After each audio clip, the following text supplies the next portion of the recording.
ಈ ಎಲ್ಲ ಒಂದು ಅಧ್ಯಯನದ ಫಲಿತ ಏನಾಗ್ತದೆ ಅಂತಂದ್ರೆ ಬ್ರಿಟಿಷರಿಗೆ ಬಹಳ ಆಸಕ್ತಿ ಉಂಟಾಗ್ತದೆ. ಹಾಗಾದ್ರೆ ಗದಗ್ ಪ್ರದೇಶದಲ್ಲಿ ಚಿನ್ನದ ನಿಕ್ಷೇಪ ಇದೆ, ಹಾಗಾದ್ರೆ ಈ ಚಿನ್ನದ ನಿಕ್ಷೇಪವನ್ನ ನಾವು ಯಾಕೆ ಹೊರಗೆ ತೆಗಿಬಾರದು ಅಂತ ಬ್ರಿಟಿಷರು ವಿಚಾರ ಮಾಡ್ತಾರೆ. ಹೀಗಾಗಿ ಅನೇಕ ಪ್ರೈವೇಟ್ ಕಂಪನಿಗಳಿಗೆ ಅವರು ಪರ್ಮಿಷನ್ ಕೊಡ್ತಾರೆ. ಪರ್ಮಿಷನ್ ಕೊಟ್ಟ ತಕ್ಷಣ ನಮ್ಮ ಗದಗ್ ಜಿಲ್ಲೆಯ ಬೇರೆ ಬೇರೆ ಹಳ್ಳಿಗಳಲ್ಲಿ ಮೈನಿಂಗ್ ಪ್ರಾರಂಭ ಆಗ್ತದೆ. ನೋಡಿ, ಒಟ್ಟು ಆ ಕಾಲದಲ್ಲಿನೇ 13 ಕಂಪನಿಗಳು ಪ್ರಾರಂಭಗೊಂಡವು.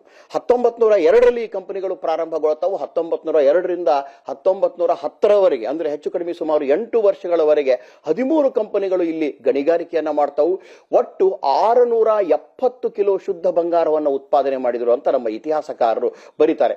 ಈ ಗಣಿ ಪ್ರದೇಶಗಳಲ್ಲಿ ಉತ್ತರ ಹೊಸೂರು ಅಂದ್ರೆ ಕಣಿವೆ ಪಕ್ಕದಲ್ಲಿರೋದು, ಯಲಿಶಿರೂರು, ವೆಂಕಟಾಪುರ, ಸಂಭಾಪುರ, ಕಬುಲಾಯ್ತ್ ಕಟ್ಟಿ, ಅತ್ತಿಕಟ್ಟಿ, ಕಣಿವಿ, ಈ ಎಲ್ಲ ಪ್ರದೇಶಗಳಲ್ಲಿ ಅವ್ರು ಏನ್ ಮಾಡ್ತಾರೆ ಅಂದ್ರೆ ಕೆಲ ಪ್ರದೇಶಗಳಲ್ಲಿ ಮೈನಿಂಗ್ ಅನ್ನು ಅವರು ಮಾಡ್ತಾರೆ. ಧಾರವಾಡ ಗೋಲ್ಡ್ ಮೈನ್ಸ್ ಅನ್ನುವಂತಹ ಕಂಪನಿಗೆ ಬ್ರಿಟಿಷರು ಪರ್ಮಿಷನ್ ಕೊಟ್ಟಿರ್ತಾರೆ, ಅದು ಗಣಿಗಾರಿಕೆಯನ್ನ ಮಾಡ್ತದೆ. ಗೋಲ್ಡ್ ಫೀಲ್ಡ್ಸ್ ಆಫ್ ಮೈಸೂರು ಅಂದ್ರೆ KGF ನಲ್ಲಿ ಏನ್ ಮಾಡ್ತಾ ಇತ್ತು ಅದು ಈ ಕಂಪನಿ ಬರ್ತದೆ. ಸಾಂಗ್ಲಿ ಗೋಲ್ಡ್ ಮೈನಿಂಗ್ ಅಂತ ಒಂದು ಕಂಪನಿ ಬರ್ತದೆ.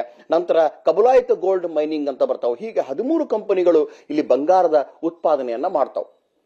ಆದ್ರೆ 1910ಕ್ಕೆ ಈ ಪ್ರಕ್ರಿಯೆ ಸ್ಟಾಪ್ ಆಗ್ಬಿಡ್ತದೆ. ಮುಂದೆ ಸ್ವಾತಂತ್ರ್ಯ ನಂತರ ಕೂಡ ನಮ್ಮ ಈ ಜಿಯೋಗ್ರಫಿಕಲ್ ಸ್ಟಡೀಸ್ ಮತ್ತು ಜಿಯಾಲಜಿಕಲ್ ಕಂಪನಿಗಳು ಯಾಕೆ ಈ ಭಾಗದಲ್ಲಿ ನಾವು ಗೋಲ್ಡ್ ಮೈನಿಂಗ್ ಮಾಡಬಾರದು ಅಂತ ವಿಚಾರ ಬರ್ತದೆ. ಹೀಗಾಗಿ 1990ರಲ್ಲಿ ಈ ಒಂದು ಭಾರತ್ ಗೋಲ್ಡ್ ಮೈನ್ಸ್ ಅನ್ನುವಂತಹ ಕಂಪನಿಗೆ ಪರ್ಮಿಷನ್ ಕೊಡ್ತಾರೆ. ಅದು ಸ್ವಲ್ಪ ಮಟ್ಟಿಗೆ ಈ ತುಂಗಭದ್ರಾ ಬೆಲ್ಟ್ನ ಕೆಲವು ಪ್ರದೇಶಗಳಲ್ಲಿ ನಿಕ್ಷೇಪಗಳನ್ನು ಮಾಡ್ತಾ ಇರ್ತದೆ. ಆದ್ರೆ ಮುಂದೆ ಸರ್ಕಾರ ಇಲ್ಲಿಯ ಒಂದು ಪರಿಸರ ಸಂರಕ್ಷಣೆ, ಇಲ್ಲಿಯ ಕಪ್ಪತ್ತಗುಡ್ಡದ ಪರಿಸರಕ್ಕೆ ಹಾನಿ ಆಗಬಹುದು ಅನ್ನೋ ದೃಷ್ಟಿಯಿಂದ ಇದನ್ನು ಸ್ಟಾಪ್ ಮಾಡಿಬಿಡ್ತದೆ. ಒಟ್ಟು ನಾವು 6 ಸುರಂಗಗಳನ್ನ ಈ ಕಣಿವೆ ಪರಿಸರದ ಸುತ್ತಮುತ್ತಲು ನಾವು ನೋಡ್ತಾ ಇದ್ದೀವಿ. ಸೊ ಆ ಕಾಲದಲ್ಲಿ ಅಂದ್ರೆ ನೋಡಿ, ನಮ್ಮ ವಿಜಯನಗರ ಕಾಲದಿಂದಲೂ ಕೂಡ ನಮ್ಮ ಸ್ವತಂತ್ರ ನಂತರ ಅಂದ್ರೆ ಇತ್ತೀಚೆಗೆ 1990ರವರೆಗೂ ಕೂಡ ಗದಗ್ನಲ್ಲಿ ಚಿನ್ನದ ನಿಕ್ಷೇಪಗಳು ಮತ್ತು ಗಣಿಗಾರಿಕೆಯಾಗಿದ್ದರ ಒಂದು ಭವ್ಯ ಇತಿಹಾಸ ನಮಗೆ ರೋಚಕ ಆಗ್ತಾ ಇದೆ. ಸೊ ಇವುಗಳನ್ನು ನೋಡಿ ಅಧ್ಯಯನ ಮಾಡಲಿಕ್ಕೆ ಇದ್ರ ಬಗ್ಗೆ ಇನ್ನೂ ಆಳವಾದಂತಹ ಸಂಶೋಧನೆ ಆಗಬೇಕಾಗಿದೆ. ಇತಿಹಾಸಕಾರರಲ್ಲಿ ಚಿನ್ನದ ನಿಕ್ಷೇಪಗಳು ಹೇಗಿದ್ದು, ಏನಾಯ್ತು ಅಂತ. ಆ ಕಾಲದಲ್ಲಿ ರೈಲ್ವೆಗಳ ಉಪಯೋಗವನ್ನು ಬ್ರಿಟಿಷರು ತೆಗೆದುಕೋತಾರೆ, ಅನೇಕ ಮಷಿನ್ಸ್ಗಳ ಉಪಯೋಗವನ್ನು ತೆಗೆದುಕೋತಾರೆ. ಸೊ ಇವತ್ತಿಷ್ಟು ಸೈನ್ಸ್ ಅಂಡ್ ಟೆಕ್ನಾಲಜಿ ಡೆವಲಪ್ಮೆಂಟ್ ಆಗಿದೆ. ಆದರೆ 19ರ ಆರಂಭದ ಘಟ್ಟದಲ್ಲಿ ಏನು ನಮ್ಮ ಟೆಕ್ನಾಲಜಿ ಡೆವಲಪ್ಮೆಂಟ್ ಆಗಿರ್ದಿಲ್ಲ, ಆ ಕಾಲದಲ್ಲಿನೇ ಅವರು ಮೈನಿಂಗ್ ಮಾಡಿದ್ದು ಬಹಳ ವಿಶೇಷ. ಒಂದು ಸಾಧ್ಯತೆ ಇತ್ತೀಚೆಗೆ ಹಲವು ಪತ್ರಿಕೆಗಳಲ್ಲಿ ಮತ್ತು ಮಾಧ್ಯಮಗಳಲ್ಲಿ ಚರ್ಚೆ ಆಗ್ತಾ ಇತ್ತು.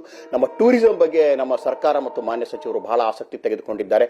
ಈ ಹಳೆಯ ಪರಿಸರದ ಗೋಲ್ಡ್ ಮೈನಿಂಗ್ ಅನ್ನು ಹೇಗಾಗ್ತಿತ್ತು ಅಂತ.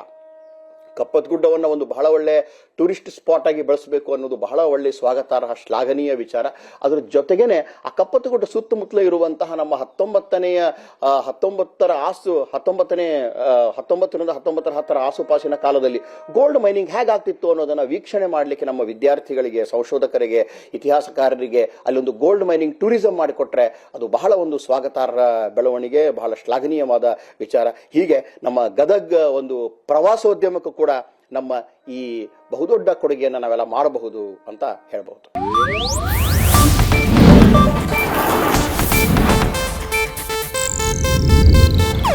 ಇದು ಏಷ್ಯಾನೆಟ್ ನ್ಯೂಸ್ ನೆಟ್ವರ್ಕ್ ಪ್ರಸ್ತುತಿ.